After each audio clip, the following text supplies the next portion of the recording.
라면 22절부터 이렇게 봐야 돼요. 2장 22절부터 35절. 내용이 많다 보니까 이걸 다 읽을 수가 없어서 제가 뒷부분 2절만 읽었습니다. 그래서 성경을 보시되 22절부터 35절까지 봐주십사 하는 내용입니다. 그리고 지난주에 설교는 이제 마리아와 이제 그 요셉 그리고 그 제사장 사가랴와의 비교를 해드렸죠. 기억나시나요? 네 하고 고개를 끄덕끄덕 해줄 분이 몇 분 계실 줄 알았더니 전혀 반응이 없으시거든요. 그 제사장 사가랴하고 그 나사렛에서 살고 있었던 그 젊은 처자, 목수라는 청년을 사랑했던 한 그 젊은 처자에게 비교를 해서 말씀을 드렸잖아요. 그 젊은 처자가 누구였어요? 마리아라고 하는 여인이었잖아요. 그래서 그에게 예수님이 잉태될 거라고 하는 이제 그런 내용들이었었습니다. 근데 오늘은 그 중간에 예수님이 탄생하신 그 부분은 빠졌어요. 그리고 넘어간 거예요. 탄생 이후에 어떤 일이 일어났는가. 시기적으로 보면 성탄절 이후에 설교를 해야 될 것 같은데 제가 일부러 성탄절을 준비하는 마음으로 성경의 기록상은 성탄절 이후의 사건이지만 설교는 성탄절 앞에 설교를 하는 내용입니다. 그러니까 오늘 누가복음 2장 22절에서 35절은 성탄 이후에 예수님이 탄생하시고 난 다음에 일어난 사건입니다. 거기에 대한 말씀을 시작해 보겠습니다. 예수님을 낳았던 요셉과 마리아가 모세의 율법에 따라서 정결 의식을 하려고 합니다. 그래서 이 아기 예수를 모시고 간 곳이 나사렛에서 성전이 있는 예루살렘에 온 겁니다. 한 110km를 걸어온 거죠. 뭐 당시 지금처럼 열차가 있는 것도 아니고 버스가 있는 것이 아니고 뭐 자가용이 있는 건 아니고 걸어서 오겠지요. 가난했으니까요. 걸어서 예수님을 하나님께 드리는 그런 예식을 합니다. 그런데 구약성경 레위기 이제 12장 1절부터 8절, 이제 오늘 본문 말씀 2절부터 이제 제가 5절 6절을 보는데, 남자 아이를 낳았을 때하고 여자 아이를 낳았을 때는 기간이 틀려요. 정결하게 하는 그 기간이. 남자 아이를 낳으면은 40일, 여자 아이는 80일. 읽어보도록 해서 성경이 나왔네요. 레위기 12장 2절인데요. 읽어보죠. 시작. 이스라엘 자손에게 말하여 이르되 여인이 임신하여 남자를 낳으면 그는 이래 동안 보정하리니. 3절에는 무슨 말씀이 나와 있냐면은 그 일주일 지나고 난 다음에 8일째 할례를 행해야 된다, 이런 말씀이 나와요. 남자아이가 나면 8일째가 되면은 할례를 한다. 할례란 말 아시죠? 잘 모르시네. 요즘으로 보면 포경수술 같은 겁니다. 네. 그 다음에 이제 4절이요. 시작. 그 여인은 아직도 33일을 지내야 산열이 깨끗하리니 정결하게 되는 기한이 차기 전에는 성물을 만지도 말며 성소에 들어가지도 말 것이며. 아까 이제 일이면 일주일이잖아요. 33일이니까 며칠이에요? 40일이에요. 그러니까 그 성경에서는 남자 아이를 낳은 산모가 40일 되기 전에 움직이면 안 된다는 얘기예요. 어떤 성물을 만진다든지 성전을 나온다든지 이러면 안 된다는 겁니다. 그러니까 여러분, 예수님이 남자예요, 여자예요? 응? 잘 대답을 하셔야 돼요. 요즘은 이게 아주 성 정체성이 없어가지고 대답을 잘 해야 돼. 예수님이 남자예요, 여자예요? 분명히 남자죠. 그러니까 요셉과 마리아도 남자를 낳잖아요. 그러니까 남자를 낳기 때문에 며칠 동안 기다린 거예요? 40일 기다린 거예요. 나사렛에서 40일 동안 40일 동안 베들레헴에 계셨는지, 그래서 모시고 40일째 되는 날 성전에 온 거예요. 남자이니까요. 여자는 이제 어떠하느냐? 그 다음 밑에 줄 보면 5절입니다. 시작. 여자를 낳으면 그는 2일에 동안 보정하리니 산열이 깨끗하게 되면 66일을 지내야 하리라. 뭐 중간에는 제가 점점점한 거는 중간에 생략을 했다는 내용이에요. 그러니까 남자는 일주일 지나고 8일 만에 할례를 받고 33일 지나면 성전에 오는 겁니다. 그래서 저도 우리 교인들 이제 아이 나면 처음 이렇게 교회 나왔을 때 안고 찬양해주고 기도해주는 것을 여기서 배운 거예요. 누가복음 2장 이 본문에서 제가 배운 거거든요. 아, 이렇게 하는 거구나. 아이들이 나오면, 처음에 예배당에 나오면. 그러니까 예수님도 처음 나오셔서 지금 이제 예배당에 온 겁니다. 근데 여자아이는 좀 달라요. 2일이면 며칠이죠? 14일입니다. 14일. 14일 지나고 66일이니까 며칠? 80일이에요. 그러니까 남자아이보다 여자아이를 낳으면 기간이 길어요. 2배로 길고 난 다음에서 이제 성전에 와서 하나님께 정결 예식을 하는 겁니다. 왜 그러면 남자와 여자 차이가 있느냐? 저희 어릴 때 보면 뭐 금줄이라고도 하고 임줄이라고도 했습니다. 그러죠? 임줄이라고 하죠. 잉태해서 임신해서 낳다는 임줄이라고 하고 금지한다 해서 금줄이라고 했습니다. 남자 아이를 낳으면 새끼에다 뭘 달아놓죠? 고추를. 누가 또 고추 그러겠네요. 우리 젊은 친구들은 잘 모를 수 있는데 이렇게 고추를 달아, 고추하고 이렇게 해서 대문 밖에 묶어놓습니다. 그럼 뭐하죠? 우리 아들 낳았으니까 들어오지 마세요 이 얘기예요. 그러죠? 여자아이가 나면요 숯을 달아서 이렇게 걸어놓습니다. 우리 딸 낳았으니까 들어오지 마세요. 네, 그래서 그거를 거둘 때까지는 외부인들은 안 들어오고 아무개 엄마 이렇게 밖에서 불러. 안 들어오고 아무개야 이렇게 부릅니다. 왜 그러냐면 그게 우리 민족은 샤머니즘적인 것도 있지만 사실 그게 옛날에 보건에 관련된 거, 위생에 관련된 거거든요. 외부인들이 자꾸 들으면 이렇게 부정탄다는 말이 그게 샤만적인 의미인데 외부인이 들어오면 뭘 가지고 와요? 바이러스라든지 병균을 가지고 들어오기 때문에 웬만하면 아이들을 보호하는 입장에서 들어오지 말한 겁니다. 그래서 이제 어느 시점이 되면 난 며칠 만에 거뒀는지 잘 모르겠어요. 그거는 3, 7일 만에 거뒀는지 어떤지 모르겠지만 거두면 그때 들어갑니다. 그게 뭐라면 그 아이와 산모를 보호하고자 하는 보건이었거든요. 위생이었습니다. 이 성경도 지금 보면요 위생이에요. 성경 위생인 거예요. 남자아이를 낳으면 절대로 40일 이전에는 나오지 마라. 40일 찬 다음에 나와서 하나님께 성전에 드리든지 하더라. 여자아이를 낳으면 80일 동안은 외부 출입을 금한다. 누구도 들어오지 말고 80이 지나고 난 다음에 성전에 와서 하나님께 제사를 드리라는 얘기입니다. 그러면 왜 남자는 40일이고 왜 여자는 80인가? 그 이유가 있는 거예요. 그리고 여기서 보면 부정하다는 말이 어떤 의미를 갖고 있느냐는 얘기죠. 남자의 출산은 40일 동안 부정한 이유. 이 부정하다는 말, 그 빨간 글씨대로 종교 의식상 부정하다는 거예요. 그가 뭐 도덕적으로 40일 동안 남자를 낳은 사람은 그 산모가 도덕적으로 부정하다 이런 것이 아니라 종교 의식적으로 볼 때 문화적 풍습이에요. 그래서 영적인 면이 담겨져 있어서 40일 동안은 종교 의식을 행할 수 없다. 그동안에 그 산모는 뭐 하겠어요? 회복하잖아요. 그렇죠? 그런 기간들을 하나님께서 다 계산한 거예요. 자, 첫째 읽어보죠. 시작. 죄인이 정결케 되기 위한 시련의 기간이다. 40일이라는 숫자가 단련의 기간이고 고난의 기간이에요. 그래서 하나님은 아이를 태어난 남자 아이를 태어난 그 가정을 통해서 뭘 보여주냐면은 우리는 앞으로 이렇게 고난이 많이 세상에 있을 텐데 이 고난을 통해서 우리가 정결하게 된다. 그러니 40일 동안은 움직이지 말고 있어라 이런 말이에요. 두 번째 시작. 자신의 부정한 죄를 깨닫고 회개하는 기간이다. 아 그래 내가 이 시간에는 돌아보고 회개하고 철저하자 해서 남자아이를 낳았을 때는 40일 동안 움직이지 말고 자기를 돌아보고 회개하게 되고 인생이라는 것은 이렇게 고난이라는 걸 통해서 우리의 인생의 불순물들이 다 사라지고 시련 연단을 받는구나라는 것을 담아놓은 거예요.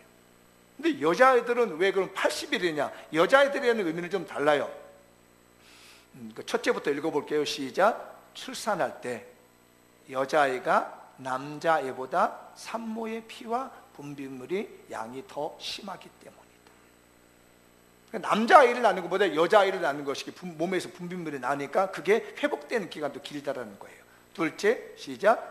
인류 시조의 원죄 책임상 남자보다 여자가 책임이 더 큰 것으로 봤기 때문이다. 그러니까 아담과 하와가 있을 때 선악과를 따먹을 때 누가 꼬였어요? 하와가, 여자가 꼬셨어요, 남편을. 그러니까 너는 80일 동안 정결하게 하고 있어야 된다. 남자보다 여자인 네가 먼저 많이 책임이 크니까 80일 동안 있어. 이렇게 이제 끝난 게 오늘 레위기 12장 1절에서 8절까지 그 내용입니다. 그런데 이렇게 남자이든 여자이든 이제 때가 돼서, 남자는 며칠? 40일, 여자는 80일 지나고 나면 이제 어디로 가야 돼요? 하나님께 드려야 돼. 하나님께 드리는데, 이때 출산 때 드리는 제물이 있어요. 두 가지 드리는 겁니다. 번제와 속죄제를 드리는 겁니다. 번제의 제물은 양을 드려야 됩니다. 반드시 양. 양이 뭔지 아시죠? 양. 근데 이 왜 양을 드리느냐면 출산에 대한 감사와 헌신. 하나님 우리에게 아들 주셔서 너무 감사합니다. 하나님 우리에게 딸을 주셔서 너무 감사합니다. 그리고 우리가 주님을 위해서 살겠습니다. 우리 가족 온 식구, 이 아들도 그렇고 이 딸도 그렇고 모두 다 주님을 위해서 내가 헌신하겠습니다 하면서 양 한 마리 잡아서 불로 딱 태워드린 겁니다. 속죄제를 이제 드리는데 쥐비둘기 새끼나 산비둘기 새끼를 산비둘기 드리는 겁니다. 산비둘기가 산에 있는 비둘기예요. 집에서 키우던 걸 가져오든지 산에서 잡아오든지 가져와야 돼요. 그래서 이거는 속죄제를 드립니다. 그럼 왜 속죄제를 드리냐면 출산에 따라서 종교적으로 부정했습니다. 왜 그러냐면 출산하다 몸에서 이렇게 하혈을 하잖아요. 어쨌든 성경에서는요, 몸에서 이렇게 하혈을 하고 몸 밖으로 분비물이 나오는 걸 모두 다 부정하는 걸 본 거예요. 도덕적으로 부정하다는 것이 아니라 몸에서 나오는 모든 것들은 부정한 걸 봤기 때문에 이것을 씻기 위해서는 속죄제를 드리는 겁니다. 그럴 때는 산비둘기나 쥐비둘기를 가져다가 이제 드리는 거예요. 그런데 그 성경을 이제 한번 참고 성경을 한번 볼게요. 그 레위기 12장 6절인데 시작.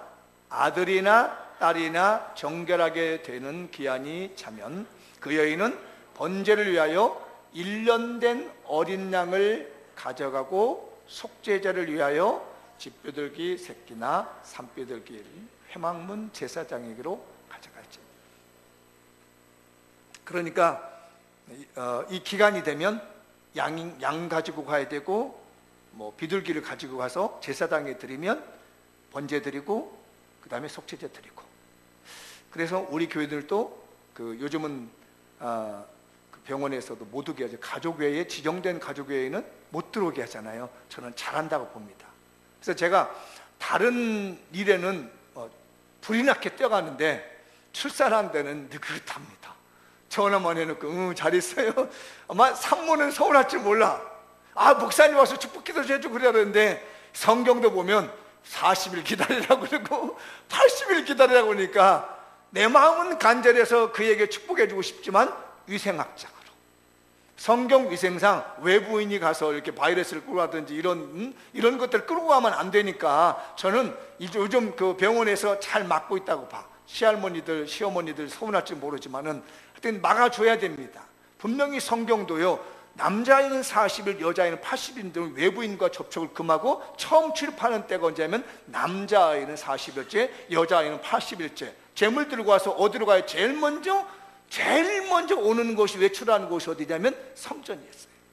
우리 여기 자녀들 키우는 앞으로 결혼을 할 청년들이나 자녀가 있는 분들 잘 들어오세요. 제일 먼저 외출하는 장소가 어디야 될 것 같아요? 예배당에 오는 겁니다. 그게 지금 성경의 그 신앙인 거예요. 오늘 예수님도 제일 먼저 나온 곳이 어디냐면은 이 엄마 아빠의 젊은 부부잖아요. 젊은 엄마 아빠에 따라서 처음 나온 곳이 성전에 온 거예요. 재물을 가지고요. 그런데 가난한 사람들은 어떻게 하냐? 양 한 마리도 비싸잖아요. 가난한 사람들은 어떻게 하느냐면은 대체가 가능합니다. 양을 안 드려도 돼요.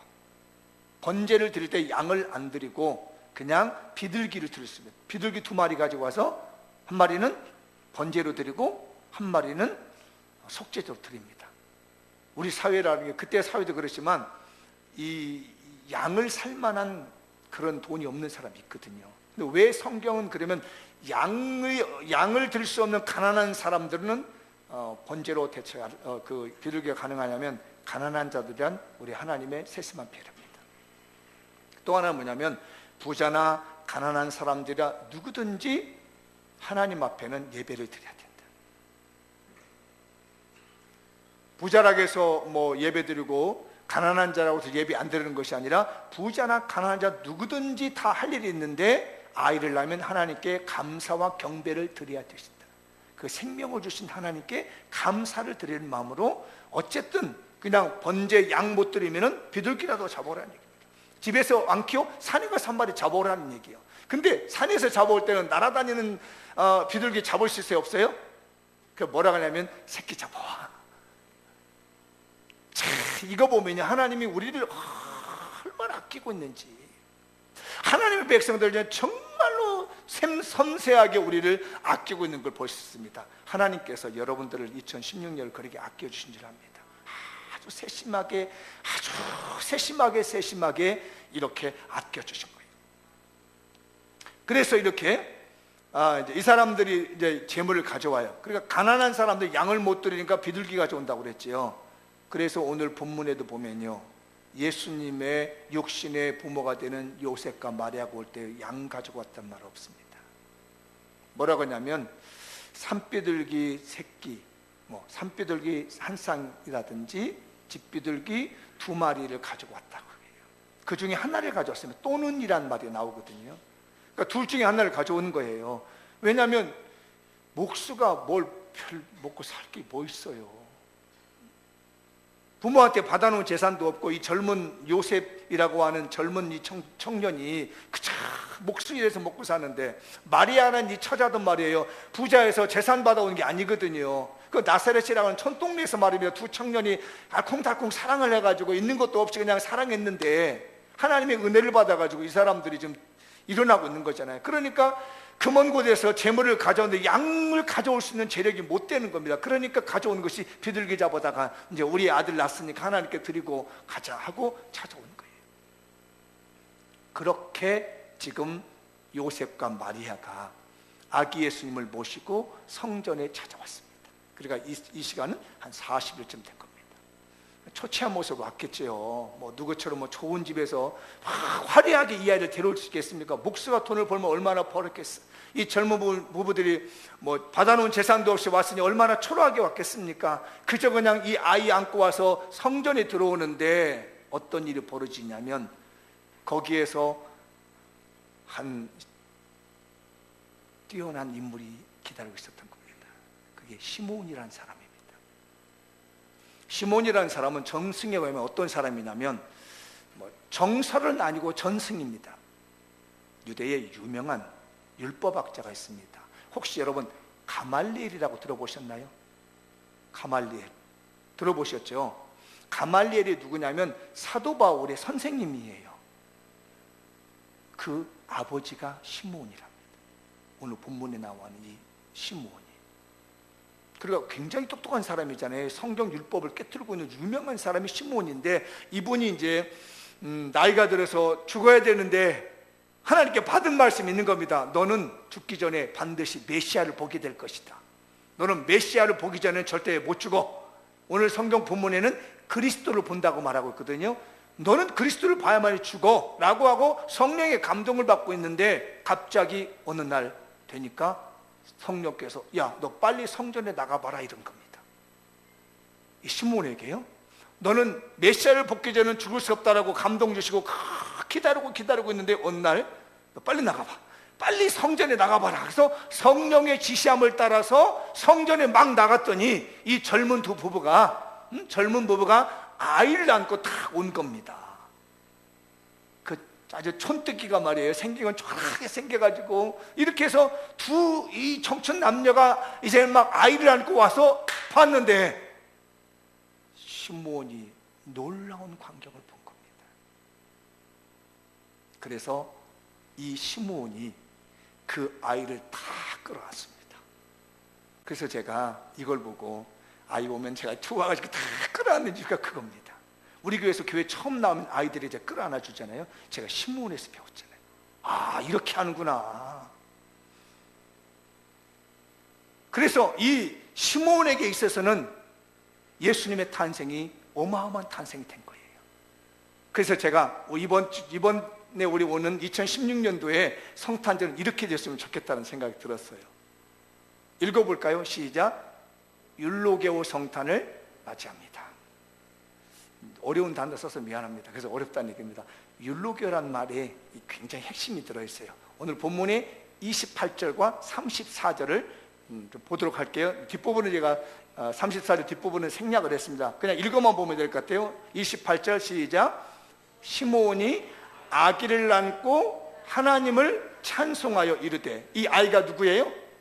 예수님인 거예요. 이 시몬이라는 사람이 예수님을 다 안고 하나님을 해서 찬송을 합니다. 그리고 그 찬송이 쫙 끝나게 돼요. 29절, 28절 쭉 보면 찬송이 나옵니다. 주제요 하시면서, 주제라는 만물의 주인이 되신 하나님 부른 거든, 하나님이시여 이제 종을 놓아주시니 감사합니다. 지금까지는 하나님이 나를 붙잡아 너 메시아 보기 전에 못 죽어. 하나님 나 고생 속에 나 천국 가서 안 돼. 너는 메시아를 봐야 돼. 너는 그리스도를 봐야 돼. 그러니까 이제 이걸 보는 순간에 성령의 감동을 받고 이제 그 찬송을 합니다. 그런데 34절을 보면 또 뭐라고 그러죠? 시작. 시몬이 그들에게 축복하고 하면서, 그들이 누구죠 지금? 요셉과 마리아이잖아요. 이 아이를 안고 온 이 요셉과 마리아에게 축복하는 겁니다. 그런데 제가 이 헬라어 사본을 보다가 놀라운 걸 발견했어요. 이 찬송하다는 말과 축복하다는 말이 같은 단어를 썼다는 겁니다. 성경을 한번 볼게요. 우리 성경 개역개정에는 하나님을 찬송하여 이르되라고 하는데, 그 말을 제가 문법을 살려가지고 약간 지금 의미를 살려봤습니다. 그가 찬송하며 하나님과 말하다. 저 앞에 보면 대온이라는 말이 하나님이라는 말이에요. 그 다음에 카이라는 말은 그 접속사 뭐뭐와라는 말이에요. 그 다음에 에이펜이라는 말은 말하다는 얘기입니다. 근데 우리말은 뭐뭐와라는 말 넣지 안 해주고 그냥 하나님을 찬송하여 이르되 이렇게 말했는데, 제가 짧은 이 헬라어의 문법으로 보니까 제 눈에 그렇게 보였어요. 하나님과 말을 한다는 거예요. 하나님과 말을 한다. 뭘로요? 찬송으로 말한다는 겁니다. 그것도 눈치 안 보고, 여기에서 제가 단번에라는 얘기에서 문법을 살려본 거예요. 무슨 얘기냐? 지금 많은 사람들이 쫙 지켜보고 있을 건데 이 아이를 보는 순간에 이 시몬이 감동을 받은 겁니다. 그러면 어때요? 여러분들 잘 들어보세요. 여기 이렇게 잘 앉아 있는데 갑자기 조용히 좀 제사를 이렇게 드리고 예배 드리는데 갑자기 여기서 권사님이 할렐루야! 하고 일어나 버리는 거예요. 그러면 여기 뭐 누가 뭐라 그래요? 그러는 거예요.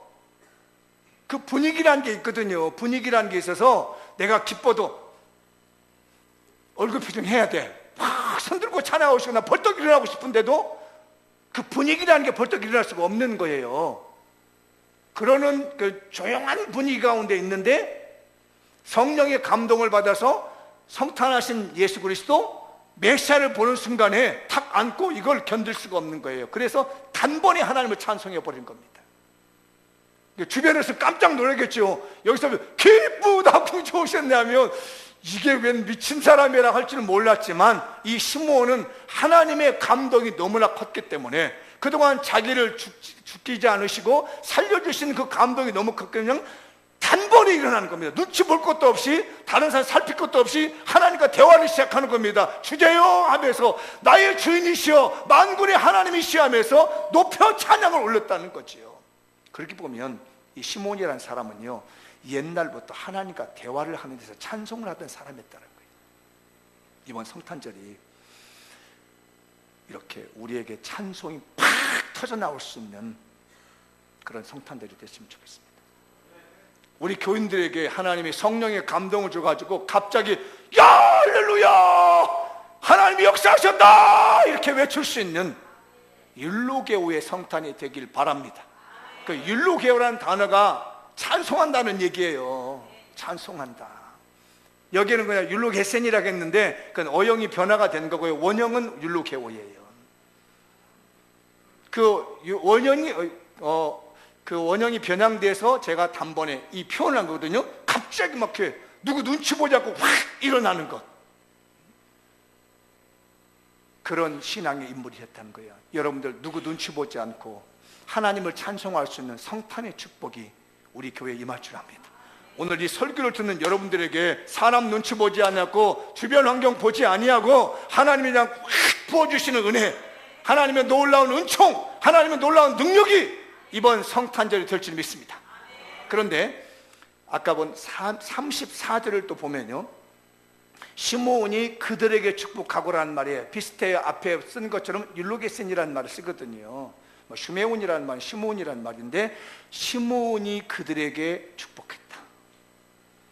이것도 똑같은 율로게센 단어예요. 눈치 보지 않았다는 얘기입니다.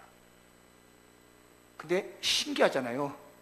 눈치 보지 않습니다. 저도요, 아시는지 모르겠지만 누군가에게 공개적으로 축복해주고 싶고요, 감동이 설교하다 쫙 오면 공개적으로 누구 이름으로 해서 축복해주고 싶은데 뭐 하냐면요, 생각해봅니다.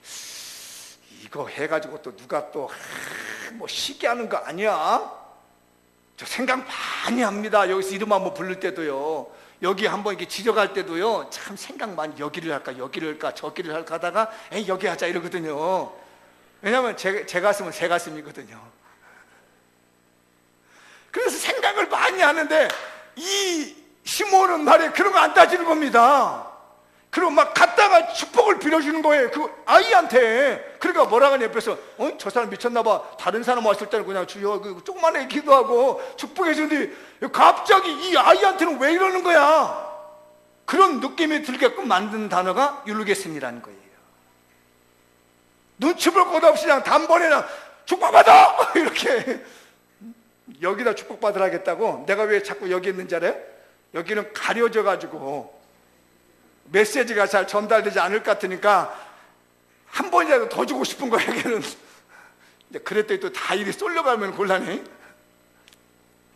눈치 보지 않고 단번에 그 아이를 축복하는 겁니다.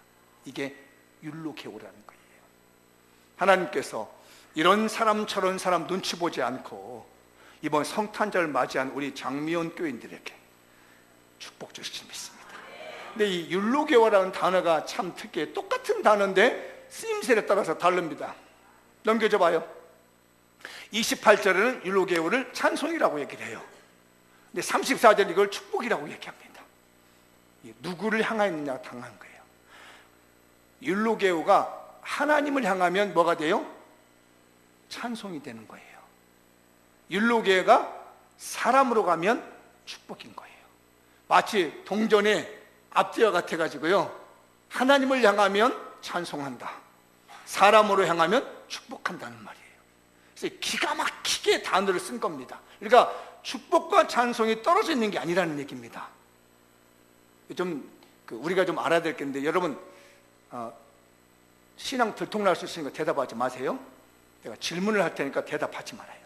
잘못 대답은 여러분 신앙 뽀록 나니까 대답하지 마. 그 대신 내가 질문을 할게요. 여러분, 찬양을 은혜 받았다고 하는 것이 맞는 건지 아닌 건지. 여러분, 저 사람 찬양 은혜 받았어, 맞아요 틀려요? 대답하지 말아요. 잘못하면 여러분들이 들통나니까. 찬양은 은혜 받는 것이 아닙니다. 찬양으로 은혜 받는 게 아니에요.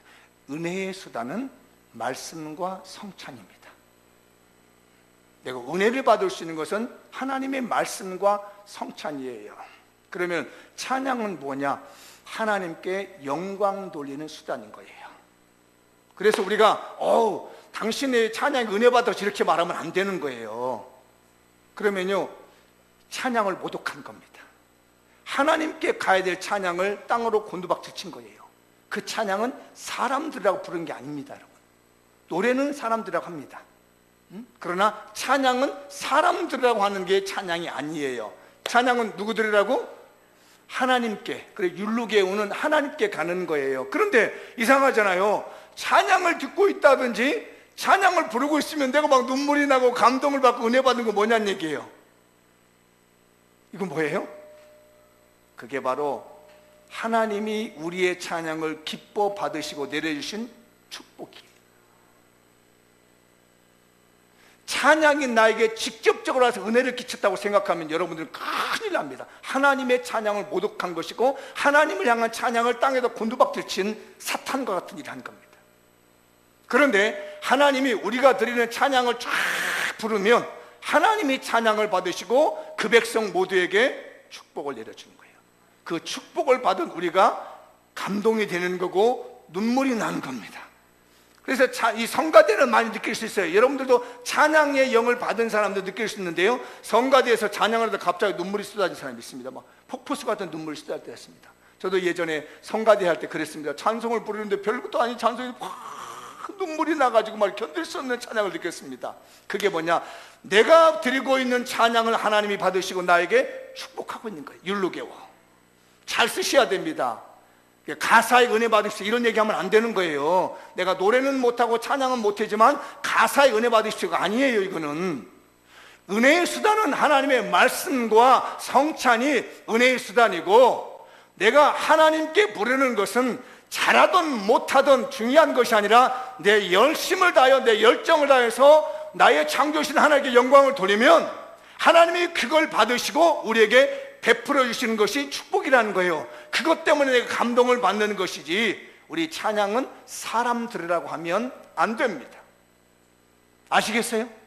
그래서 여기 보면 율루게오라는 단어를 쓸 때 하나님을 향하니까 찬양이라고 그러고요, 사람을 향하니까 축복이라고 얘기를 하는 거예요. 우리 하나님께서 우리의 찬양을 받으시고 우리를 향해서 축복을 주시기 바랍니다. 그러니까 즉각적으로 찬양이 우리에게 은혜를 주시는 게 아니고요, 하나님이 받으시고 부어주시는 것이 축복이라는 거예요.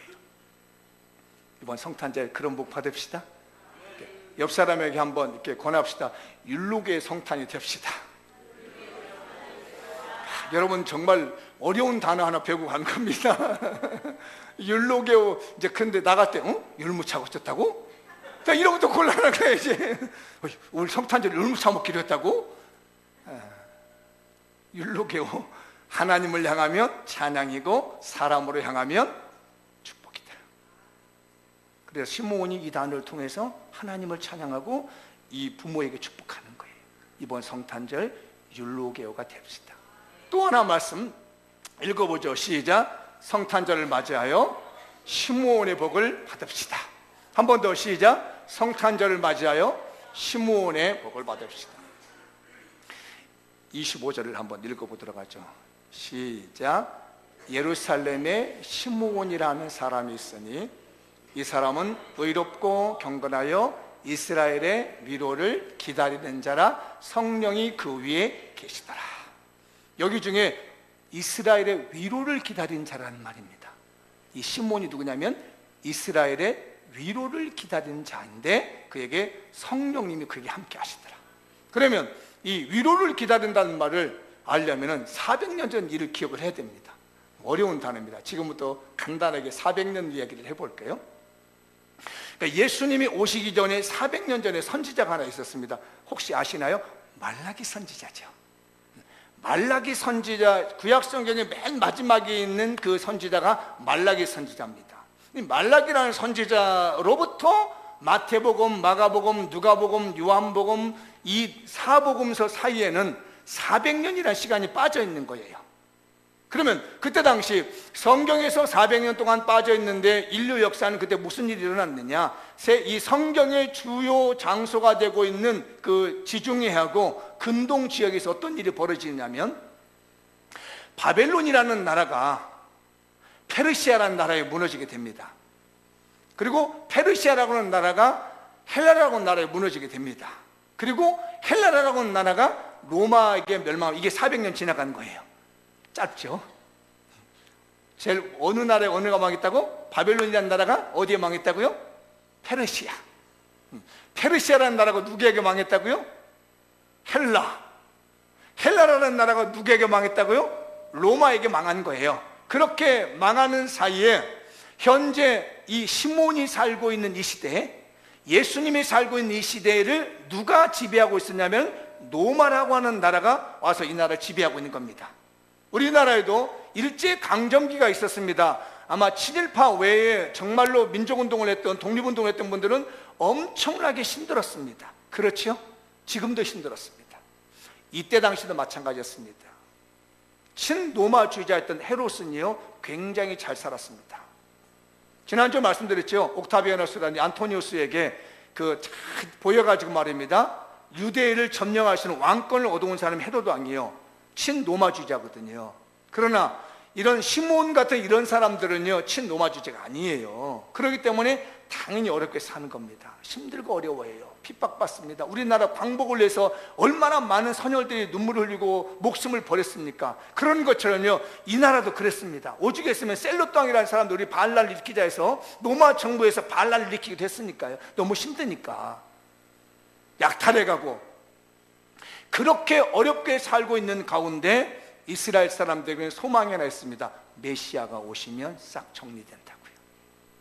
이런 어렵고 힘든 일이 메시아가 오면 싹 정리될 거라고 하는 기대감이 있었습니다. 그걸 기다렸다는 것이 시므온이 이스라엘의 위로를 기다린 자라는 거예요. 그러니까 메시아가 오시면 이 우리 아픈 서러움, 고통들 이런 것들을 싹 풀어줄 거라고 하는 기대감을 가지고 지금까지 살아왔는데 자기 눈앞에 그 메시아가 보인 거란 말이에요. 그러니 얼마나 대단한 위로가 됐겠느냐는 얘기입니다. 제가 예전에 한번 말씀드렸지만 제가 어린 시절에 저희 어머니가 농군의 아들이기 때문에 농한기에는 서울 오셔서 그 남의 집 가서 일을 하시고 한 몇 개월 동안 돈 벌어가지고 와서 또 농번기가 되면 일을 합니다.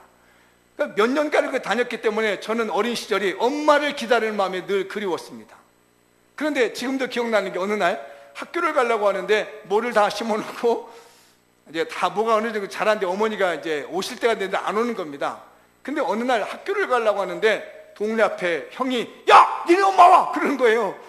아침에 학교 가려고 그러는데 엄마가 안 계시면 뭐 재미가 있어? 누나가 밥 해주는 거 밥 먹고 학교 다니니까 재미가 없으니까 가면 가고 안 가면 안 가고 그런데 갑자기 야! 니네 엄마 와! 그러는 거예요. 그래서 뭐 책이 뭐 필요 없어. 옛날에 책 보자기 쌌잖아. 이게 무슨 필요 없어. 막 내던지고 엄마 온다니까 그냥 뛰어나갔더니 정말 우리 어머니가 저 논길을 통해서 걸어오신 거 보고 너무너무 기쁘고 이루만 할 수 없이 위로가 됐습니다. 어머니가 뭐를 대단한 거 해줘서가 아니라 어머니를 봤다는 그것만으로도 너무 위로가 받았어요. 시므온이 그건 겁니다. 정말 메시아 온다 오셔야 한다 그렇게 기다리다가 너 메시아 보기 전에 죽으면 안 돼. 절대 죽어도 안 돼. 너는 메시아를 볼 거는데 이 날이 언제야? 나이는 점점 먹어가지고 죽을 날이 가까워지는데 메시아가 오지 않는 어느 날 갑자기 성령의 감동으로 빨리 성전에 나가봐라. 나가버려서 나갔더니 자기 눈앞에 보인 분이 메시아였다는 거예요. 그러니 그가 얼마나 큰 위로를 받았겠느냐는 얘기예요. 이번 성탄절 여러분 이 시므온이 받았던 그 위로의 복을 받읍시다. 저는 더욱이 우리 대한민국 그렇다고 봅니다. 제가 어제 설교 준비하다 하나님은 도대체 이렇게 대단하실까? 지난 금요일 날 대통령이 탄핵됐잖아요. 그리고 난 다음에 총리 중심의 체제가 되어서 갑니다. 이게 참 슬픔이잖아요. 이게 괴로움이잖아요. 당장 걱정되는 게 국방이었잖아요. 북한에서 밀고 들어오지 않나 하니까 총리가 대북은 포를 발령해서 유지하게 만들고 안보 문제가 있잖아요. 또 중국들, 일본들 우리나라가 얼마나 영해를 쳐들어옵니까? 외교 문제예요. 저 미국이라는 나라에서 대통령 바뀐다는데 우리는 대응도 못하고 있고 어떻게 하지도 못하고 있고 말이에요. 경제 문제 난리 났잖아요. 그 우리나라의 대기업 총수들을 불러다 놓고 다 국회 청문하고 있으니 누가 신뢰를 하겠느냐고요. 지금 해외에서 민생의 문제가 다 떨어져 있죠. 저는 걱정이 됩니다.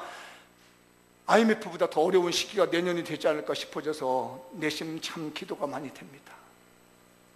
우리 성도들의 삶은 어떻게 할까?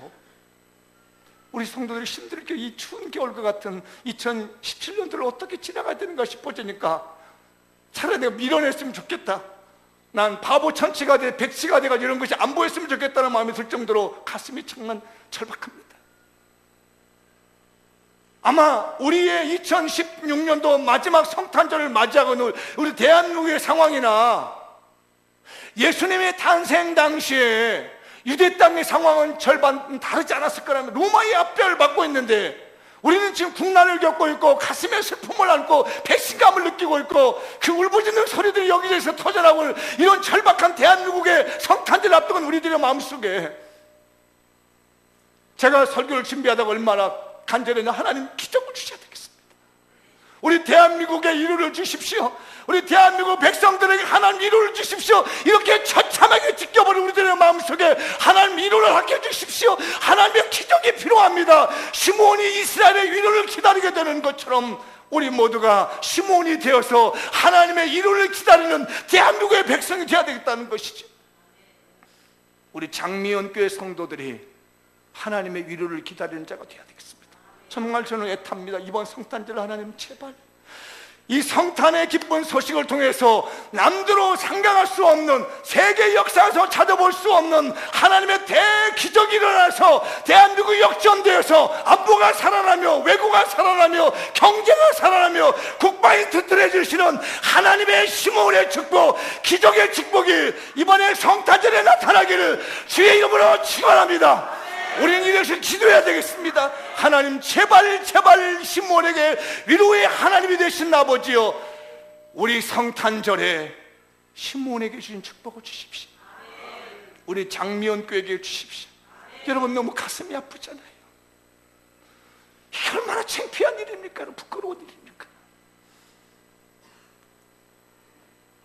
하나님께서 우리 장미연 교회의 작은 소리를 들으시고 그 가난했던 요셉과 마리아를 쓰신 것처럼 우리도 가진 게 없고 부족한 게 많지만 하나님이 우리를 쓰셔서 성탄의 기적이 나타났으면 좋겠어요.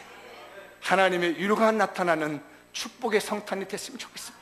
저는 2주간 그걸 간절히 기도합니다. 하나님 우리 교인들에게 이런 시므온의 축복의 기적이 일어나게 하시고 우리 대한민국에 이런 시므온의 축복의 기적이 일어나셔서 위로받는 대한민국, 2017년이 전망이 암흑기라고 하지만은 예수 그리스도의 탄생과 더불어서 이 절기를 통해서 우리에게 희망이 넘쳐나며 우리에게 축복이 넘쳐나며 우리의 기쁨이 넘쳐나며 위로가 넘쳐나는 이번 성탄절 됐으면 합니다. 마무리 한번 지어보겠습니다. 빨간 것이 시작. 율로개우가 됩시다. 하나님께는 찬양이 되고 사람들에게는 축복이 되는 성탄절, 율로개우가 되십시다. 2번째, 대한민국의 위로가 되도록 간구합시다. 이번 성탄절이 우리 대한민국의 위로가 될 수 있는 그런 놀라운 성탄절 맞이하는 우리 나라와 우리 성도들 되시기를 주님의 이름으로 축복합니다. 다 같이 자리에 일어나셔서 오늘 말씀 붙들고 특히 나라를 위해서 기도하십시다. 대한민국에 하나님 위로가 있게 해달라고 기도하십시다. 할렐루야. 하나님 우리 대한민국에